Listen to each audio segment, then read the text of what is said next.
नमस्कार दोस्तों, बरवाला विकास चर्चा में आपका स्वागत है। इस बार हमारे साथ एक युवा साथी ऐसे जुड़ गए हैं जो सामाजिक कार्यकर्ता हैं।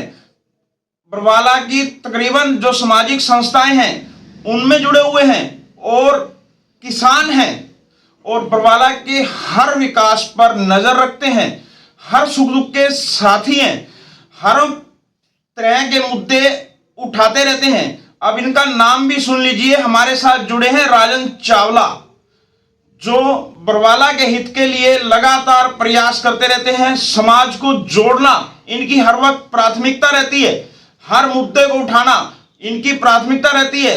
नमस्कार चावला साहब। नमस्कार राजू। आप हमारे कार्यक्रम में आए तो जैसे कि हमारे कार्यक्रम का नाम है बरवाला विकास पर चर्चा, तो बरवाला विकास चर्चा में हम शुरू करते हैं पहले वार्ड के विकास की बातें, ताकि आप जिस वार्ड में रहते हैं उस वार्ड की चर्चा, उस वार्ड के पार्षद द्वारा किए गए कामों की चर्चा, आप उन्हें किस नजरिए से देखते हैं। शुरू करते हैं बरवाला विकास चर्चा में। वार्ड के बारे में बताइए, पहले तो अपना नाम और आप किस वार्ड से आते हैं और उस वार्ड के बारे में। सबसे पहले आप सभी पत्रकार बंधुओं का धन्यवाद जो आज आपने मुझे इस लायक समझा। आप बरवाला की विकास चर्चा पर आपने मुझे निमंत्रण दिया और मैं आया, और आपका बहुत बहुत धन्यवाद। मेरा नाम राजन चावला है, मैं वार्ड नंबर 3 का निवासी हूँ, पेशे से किसान हूँ। जैसे बरवाला के अंदर विकास कार्य चल रहे हैं, अब बरवाला की जो है कहते हैं ना ट्रिपल इंजन की सरकार, पार्षद भी तकरीबन भाजपा से हैं, विधायक भी भाजपा के हैं और सेंटर में सरकार भी भाजपा की है। लगातार बरवाला के अंदर विकास के पहिया लगातार घूम रहा होगा। अगर आपके वार्ड की बातें करें तो आपके वार्ड में कितना विकास हो रहा है और आपके वार्ड के पार्षद का क्या नाम है? मेरे वार्ड के पार्षद का नाम राजा मेहता है, और जैसे आप बोल रहे हैं ट्रिपल इंजन की सरकार है और सभी पार्षद भाजपा के हैं, तो लगभग भाजपा के तो जो पार्षद थे वो 4 या 5 थे। 14-15 पार्षद पिछले चुनाव में जब चौधरी रणबीर गंगवा जी जीते यहाँ से, तो कांग्रेस पार्टी का दामन उन्होंने थाम लिया था। मौके पे जो चेयरमैन है वो भी कांग्रेस पार्टी के लिए वोट मांग रहे थे, उनके साथ 13-14 पार्षद भी थे। और बात करें हम विकास की, वार्ड नंबर 3 में अभी पीछे पार्क भी बना है, गलियां भी बन रही हैं कुछ। ये अब मेन बाजार का कार्य चल रहा है उसमें बिल्कुल ये मुद्दा जो काफी पॉपुलर है बरवाला के अंदर, मेन बाजार की जो सड़क बन रही है हर वक्त सुर्खियों में रहता है, व्यापारी परेशान है। पिछले 3-4 महीने से ये सड़क टूटी हुई थी, व्यापारियों को बहुत नुकसान हुआ। 3-4 त्योहार ऐसे चले गए जिससे व्यापारियों को कुछ लाभ मिलता और उनका घर गुजारा भी औखा बहुत मुश्किल हुआ है। जैसे कि पीछे कृष्ण जन्माष्टमी थी, राखी का त्यौहार था, अब जैसे दशहरा गया तो सड़कें टूटी हुई थी, ग्राहकों का आना जाना कम हुआ, व्यापारियों का काम बहुत कम रहा। कई व्यापारियों की दुकानें घर की हैं, किसी की किराए की हैं। जो किराए वाले हैं उन्होंने अपनी दुकान पे जैसे अपने हेल्पर नौकर टाइप लोग रख रखे हैं, उनका भी खर्चा निकालना बहुत मुश्किल हो गया था इस समय।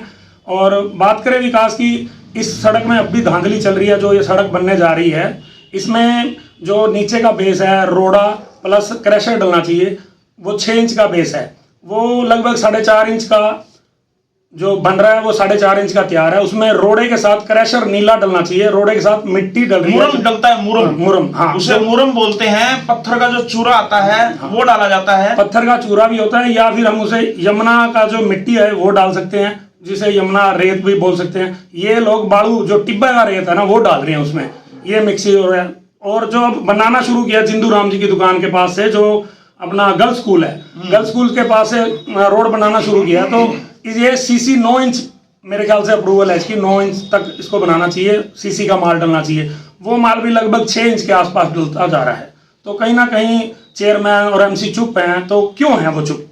बरवाला के विकास की बात करते हैं वो, हम लोग उनके बारे में ये जानना चाहते हैं कि वो चुप क्यों हैं। अगर माल कम डल रहा है तो कहीं ना कहीं सेटिंग का खेल चल रहा है।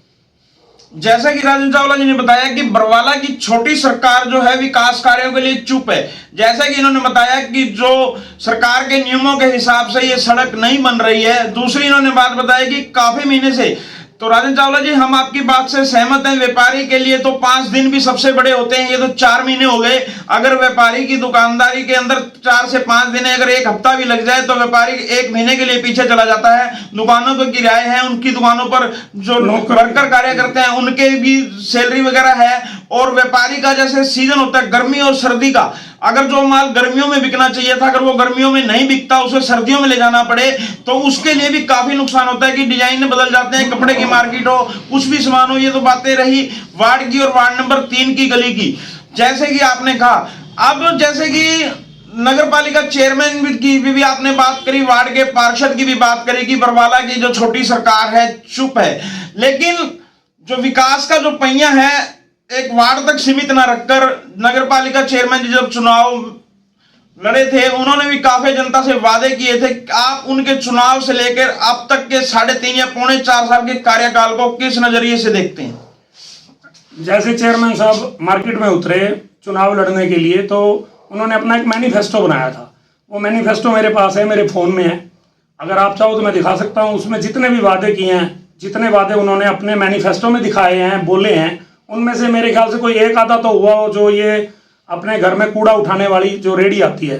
मेरे ख्याल से इसके अलावा तो कोई उनके मैनिफेस्टो में अगर 20 वादे हैं, 15 हैं, 18 हैं, वो सारे फ्लॉप हैं। एक ही वादा उनका अभी तक पूरा है, जो दिन में 2 बार कूड़ा उठाने रेडी, ये जो कचरा रेडी आती है। इसके अलावा उनका कोई भी वादा अभी तक पूरा नहीं हुआ।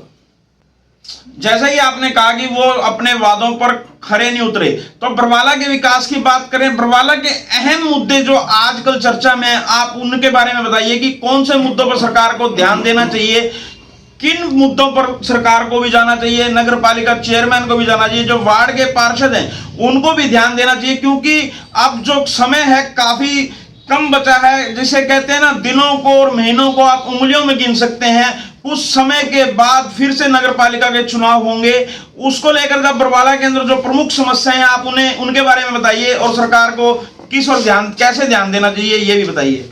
एक पार्षद और एक चेयरमैन किसी को रोजगार नौकरियां तो दिलवा नहीं सकता, काम तो यही होते हैं, सड़कें, बिजली, पानी। अगर ये भी तंदुरुस्त रह जाए तो और दुरुस्त मिल जाए तो लोगों को, तो बहुत बढ़िया है। अब दिन में तो लाइटें चल रही हैं, आप बाहर देख सकते हो, अभी दिन था थोड़ा समय पहले, तो बाहर लाइटें चल रही हैं, दिन में चलती हैं, रात को बंद होती हैं, कई बार रात को चलती हैं, दिन में बंद होती हैं। इनका कोई सिस्टम नहीं है, इनकी मैनेजमेंट अच्छी नहीं है। सरकार का पैसा लगातार आ रहा है। रणबीर गंगवा जी जो बरवाला के विधायक बने थे और प्रदेश के कैबिनेट मंत्री हैं, वो लगातार बरवाला के अंदर पैसों की भरमार लेके आ रहे हैं। क्या उस पैसे का सही इस्तेमाल बरवाला के अंदर हो रहा है?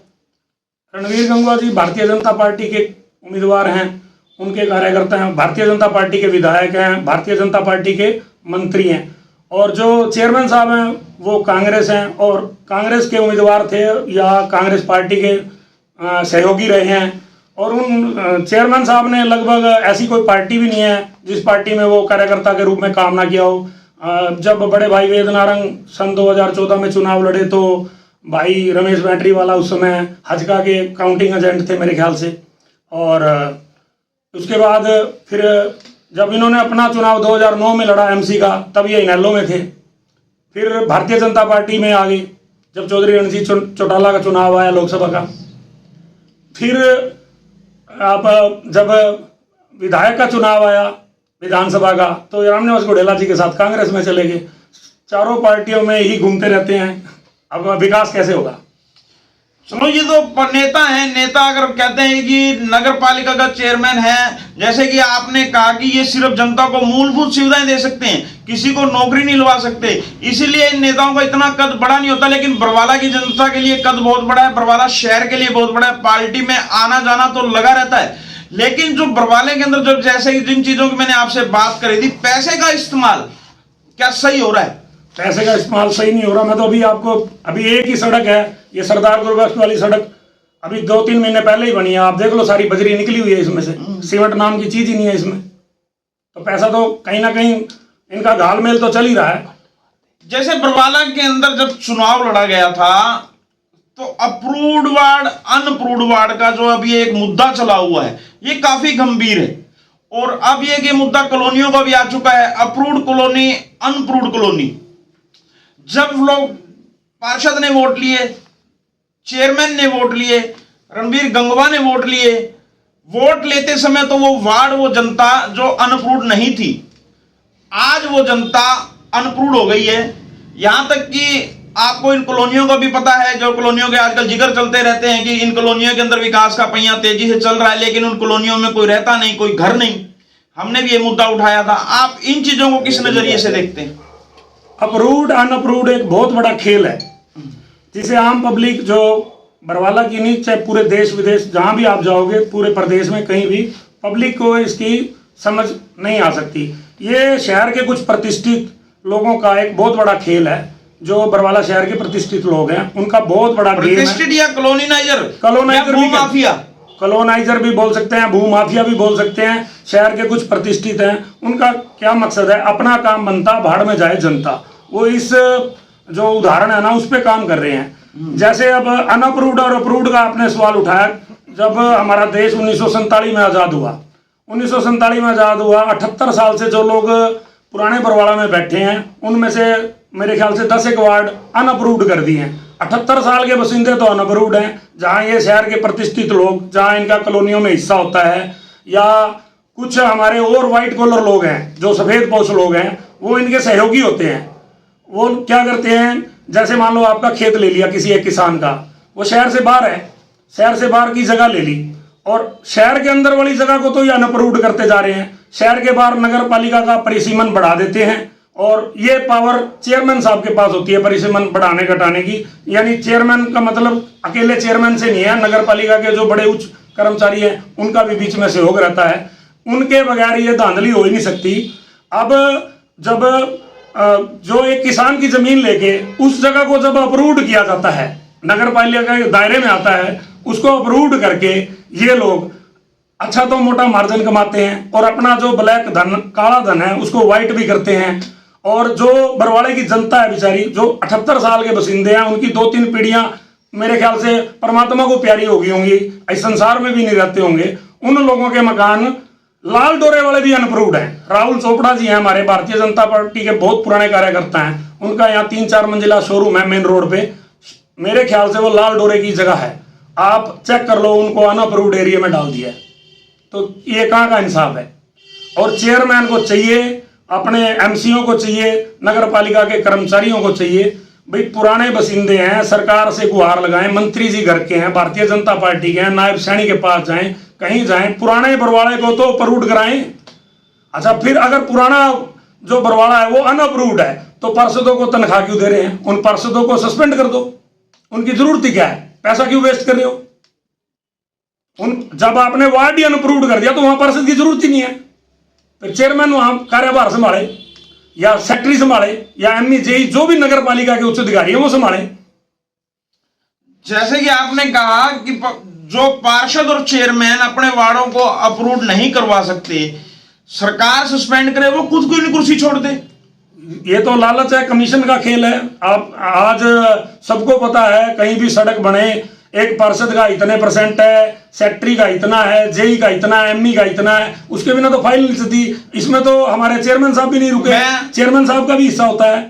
मैं आपको एक और बात बता दूं, बरवाड़ा के अंदर अप्रूव्ड अनअप्रूव्ड वार्ड का कोई खेल ही नहीं है। जिसकी चौधर वही काम करवा रहा है। बसाऊ मार्केट वाली जो गली है, जो आरसीसी की बनी हुई है, और उसकी जो साइडों की गलियां हैं वो भी आरसीसी की बन रही हैं, वो सारा एरिया अनअप्रूव्ड है। आखिर उनमें काम कैसे हो रहा है? चेयरमैन साहब जैसा कर रहे हैं, मैं पहले कह रहा हूं, चौधर चेयरमैन साहब के पास है, शहर के प्रथम नागरिक चेयरमैन साहब हैं। चेयरमैन साहब को चाहिए था, जो हमारे 70-75 साल के बरवाड़ा के बसिंदे हैं, उनके सबके वार्ड अप्रूव्ड करने चाहिए थे। वो अपनी गली अब भी बनवाने लग रहे हैं, सीसी गली बन रही है। अनअप्रूव्ड वार्ड में फिर गली क्यों बन रही है? सरकार का पैसा क्यों लग रहा है वहां पे, जब वो अनअप्रूव्ड वार्ड है? चेयरमैन साहब का वार्ड भी अनअप्रूव्ड है और वहां पे भी पैसा लग रहा है। चलो जी, आप सारी चीजें चेयरमैन पे डाल रहे हैं। बरवाला के विधायक हैं जो वो भी अनअप्रूव्ड वार्ड से बने हैं। आपने पार्षद को तो कह दिया कि वो उनको सस्पेंड करें, तो इस हिसाब से तो कैबिनेट मंत्री रणबीर गंगवा को भी कुर्सी छोड़नी चाहिए, क्योंकि वो भी अनअप्रूव्ड वार्डों से वोट लेके विधायक बने हैं। नहीं, वोट का अधिकार हम किसी का छीन नहीं सकते। नहीं, ऐसा नहीं होता। जैसे आपने पार्षद पे रोक लगाया, जैसे आपने चेयरमैन पे रोक लगाया, तो ये कुर्सी का सवाल तो रणबीर गंगवा पे भी बनता है। रणबीर गंगवा को भी कुर्सी छोड़नी चाहिए, उन्हें भी इस्तीफा देना चाहिए, क्योंकि वो भी 1 साल हो चुका है। किसी के वोटों का अधिकार तो नहीं छीन सकते ना, अगर वोट देने का अधिकार तो है। तो फिर आप अनअप्रूव्ड एरिया में भी तो इंसान रहते होंगे। फिर आप पार्षद और चेयरमैन के लिए ये बातें नहीं कह सकते आप। चलो ये बताइए, रणबीर गंगवा ने उन वार्डों को अप्रूव करवाने के लिए क्या किया? बड़ी कोशिश चल रही है। गंगवा जी के पास ये सभी लोग गए हैं। गंगवा जी बहुत मतलब इसको प्राथमिकता देने वाले हैं, इस कार्य को। बहुत जल्दी ही जो अनअप्रूव्ड वार्ड हैं, जो पुराने बसिंदे बैठे हैं, उनकी फाइल सीएम साहब की टेबल पे गई हुई है। 100% ये उनके फेवर में आएगा। अब आपकी बात की बात करें, अगर खुद की कुर्सी पे खतरा मंडराया तो उन्होंने प्रयास तेज कर दिए। नहीं, अब बने 1 साल हुआ है, तो मामला तो पहले से चल रहा है। 1 साल का समय मनोहर लाल खट्टर जी जब मुख्यमंत्री थे, अप्रूव्ड अनअप्रूव्ड तब से चल रहा है। 1 साल का समय जो है वो कम नहीं होता। चलो आप रणबीर गंगवा के कार्य को बता दीजिए, जो उन्होंने 1 साल के अंदर बरवाला के अंदर जो प्राथमिकता से ऐसे कार्य करवाए हैं, और आगे आप सरकार से बरवाला के लिए क्या अपील करेंगे? भाई सरकार को इस ओर ध्यान देना चाहिए ताकि बरवाला की जनता जागरूक हो, बरवाला की जनता को लाभ मिले। गंगवा जी बहुत सियाने व्यक्ति हैं, बहुत समझदार हैं, बहुत ठंडे व्यक्ति हैं और बिल्कुल धीरे धीरे अपना काम बढ़िया करेंगे। बरवाला में एक बढ़िया हॉस्पिटल की जरूरत है। 100 बेड का हॉस्पिटल होना चाहिए बरवाला में। बरवाला के अस्पताल की अभी दीवारें टूटी हुई हैं। गर्ल्स स्कूल में त्रेड़े आई हुई हैं। आप गर्ल्स स्कूल में जाके देख सकते हो, वहाँ त्रेड़े आई हुई हैं। एक बढ़िया गर्ल्स स्कूल की जरूरत है। चाहे शहर के अंदर कोई और अच्छी जगह देख के, नगर पालिका की या किसी और संस्थान की जगह देख के बढ़िया गर्ल्स स्कूल बनाना चाहिए। और हॉस्पिटल मैंने जैसा कि आपको पहले बता दिया, 100 बेड का हॉस्पिटल होना चाहिए। ये तो मैं माननीय हमारे जो मिनिस्टर साहब हैं उनसे मैं निवेदन करूंगा कि 100 बेड का अस्पताल तो बरवाला को अब बना के देना चाहिए। बरवाला के अंदर युवा लगातार फाइनेंसरों से, सट्टे से, कई चीजों में लगातार उलझते जा रहे हैं। सरकार को इस ओर क्या कदम उठाने चाहिए? बहुत करड़े, बहुत ठोस कदम उठाने चाहिए।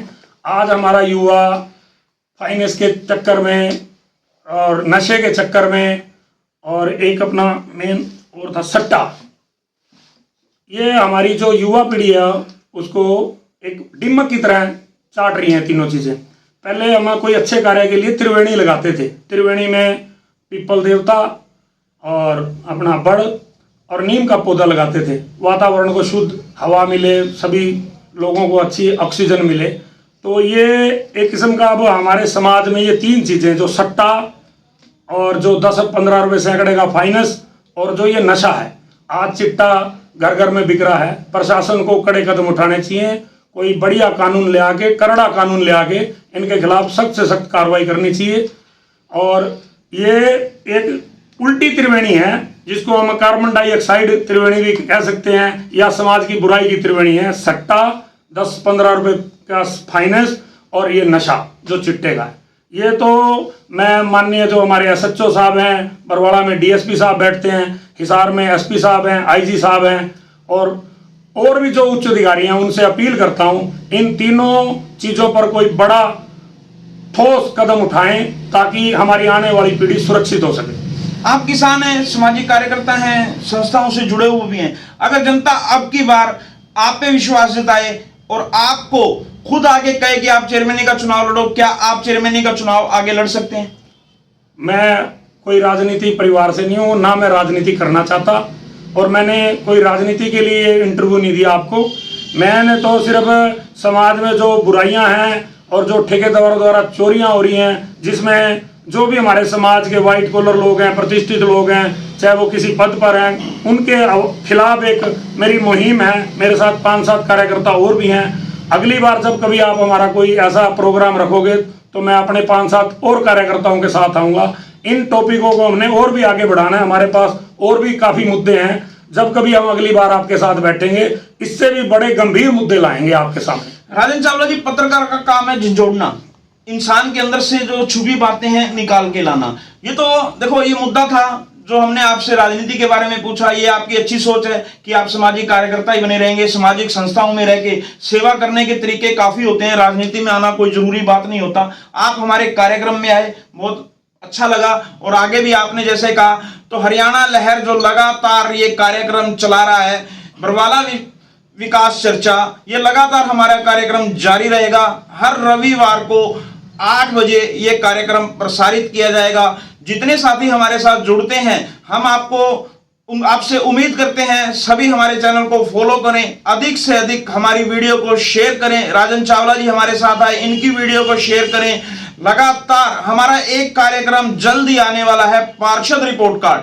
जो हमारे 3 चैनलों पर लगातार प्रसारित किया जाएगा, सत्य लहर, NF न्यूज और हरियाणा लहर पर। यह कार्यक्रम तीनों चैनलों पे लगातार जारी होगा। हम फिर आपके साथ मिलेंगे। नमस्कार।